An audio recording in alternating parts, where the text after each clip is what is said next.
Hey, welcome back to Everyday Economics. This is the podcast that helps you learn about the economic world happening around you every day. I'm your host, Chris Krug. I'm publisher of the Center Square Newswire service. Everyday Economics is brought to you by the Center Square. To support Everyday Economics, please make a tax-deductible charitable contribution by clicking the link in the show description. We're recording this episode on Monday, December 1st, 2025, and joining me as always, my friend and colleague, Dr. Orphe Divounguy. He's a PhD economist and, as I like to say, an all-around good guy. Dr. O, every Monday at the Center Square, you write the Everyday Economics column where you look ahead at the week that's about to happen, and you try to pull out some interesting things. Here, I think what you're focusing on specifically is the recovery in the economy and the shape of that recovery. I think a lot of people maybe were hoping for a V-shaped recovery where we all go up. But what we really have seen and what you've measured is that we're going through a K-shaped recovery. And in a K-shaped recovery, you have one line going up and one line going down to make a shape of a K. The one line going, right? I mean, and so, you could argue we had our V recovery already, right? So right. We came out of COVID and then, I would say, labor shortages pushed income growth high, especially at the bottom of the income distribution. And so, and there was that moment in time where, the U.S. economy was slightly less unequal. Now, fast forward, the labor market is slowed, is basically, frozen. I don't know too many businesses actually hiring right now. And the bottom is slowly kind of falling out, right? And while of course stock market wealth continues to increase, right? This asset price expansion continues, and so those who own stock, mostly higher income Americans, basically are doing just fine, right? They continue to spend, while the rest of the economy, I want to say maybe the bottom 80% of the economy is not very comfortable right now. It's not in a good place, right? Right. In your column, you refer to that as a two-track pattern. Yes, that's right. That's the K shape, right? So the top continues to go up, the bottom is going down. Look, I saw a stat today, the top 20% of Americans earn about 65-70% of pre-tax income and 74% of all the wealth, right? And so when we see numbers, retail sales numbers, auto sales numbers. By the way, auto sales numbers coming up this week. Yeah. The report is coming up this week. We saw a little bump during the summer, right? When we see these bumps, it's less and less those at the bottom of the distribution that are spending. It's increasingly almost only those at the top of the distribution, of the income distribution, that are spending, right? They're feeling fine. I mean, go out and talk to, you talk to people. What you find out is, depending on which neighborhood you're in, you have people who don't believe the economy is slowing. In fact, they think the economy is just doing fantastic. Uh-huh. Every time Nvidia goes up, they feel better. They're wealthier. They go out and spend more. And then you have people who don't own stocks, who can't, are stuck, or either stuck in their current jobs, can't get a better job, can't get a raise. And then you have the people that are unemployed, looking for, or have completely dropped out of the labor force, and just can't seem to get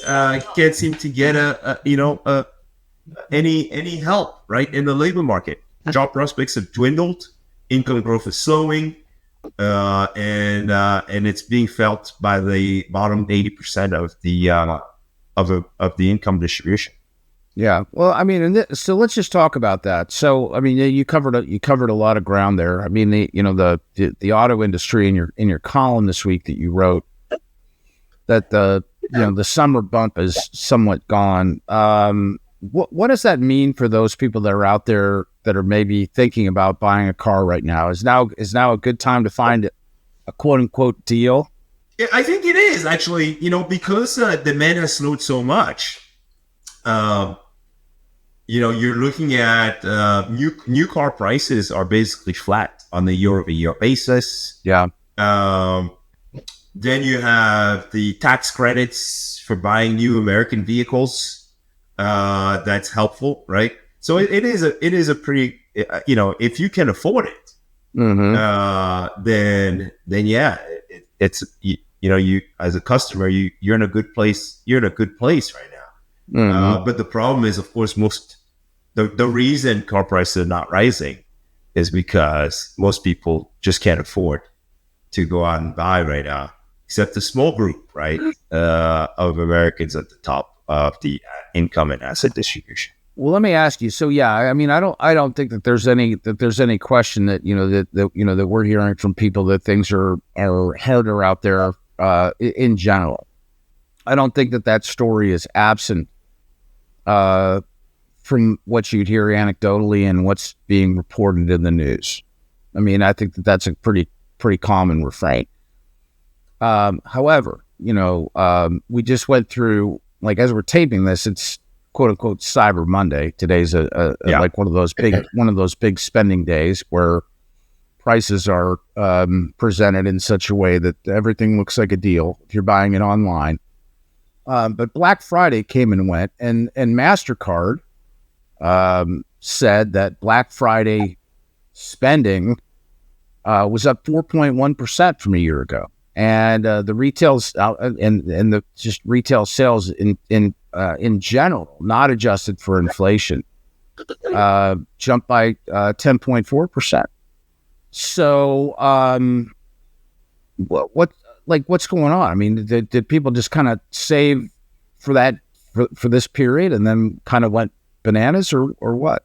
Well, I mean, I think you have a couple of things, right? So you either have that perception of value, if you're getting value, if things are cheap enough. I know we know, for example, that most retailers are absorbing some of the price increases. Profit margins are being squeezed.